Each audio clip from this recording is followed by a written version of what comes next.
উপস্থিতি সংগ্রামী সাংবাদিক ভাই বন্ধুগণ, আসসালামু আলাইকুম ওয়া রাহমাতুল্লাহি ওয়া বারাকাতুহু। দীর্ঘ 15.5 বছর জেল, জুলুম, নির্যাতন, নিষ্পেষণ পেরিয়ে ইসলামী আন্দোলন আজকের যে গতি দ্বারা অব্যাহত রেখেছে, আগামী দিনে সেই গতি দ্বারা অব্যাহত রাখবে ইনশাআল্লাহ। আওয়ামী সরকারের দুঃশাসন, খুন, নির্যাতনের মধ্য দিয়ে ইসলামী রাষ্ট্রকে একটি ব্যর্থ রাষ্ট্রে পরিণত করেছে।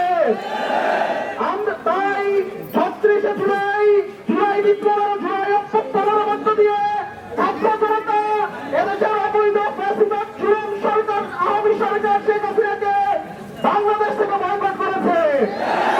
আমরা দেখেছি আওয়ামী সরকার শেখ হাসিনা বাংলাদেশ থেকে পলায়ন করলে ভারতে বসে এখন বাংলাদেশকে নিয়ে নানামুখী ষড়যন্ত্রে লিপ্ত রয়েছে।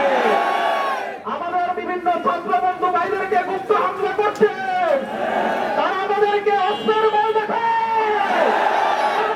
আমরা বুকে গুলি ধারণ করা শিখে গেছি, তারা আমাদেরকে আগুনের বল দেখায়। তারা জানে না আমরা আগুনের চাপ দেওয়া শিখে গেছি, তারা জানে না আমরা ইব্রাহিম আলাইহিস সালামের উত্তরসূরি।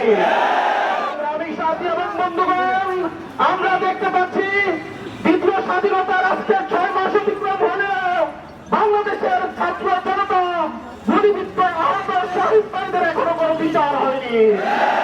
এখনো আমরা দেখছি স্বৈরাচারের বেদত্তরে এখনো রাস্তায় ঘুরে বেড়াচ্ছে।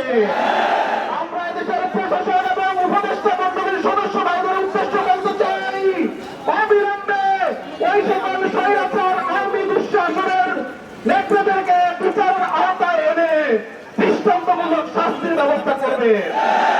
আমি উপস্থিতি আমরা দেখতে পাচ্ছি আমাদের শিক্ষকগণ আজকে ধ্বংসের দ্বার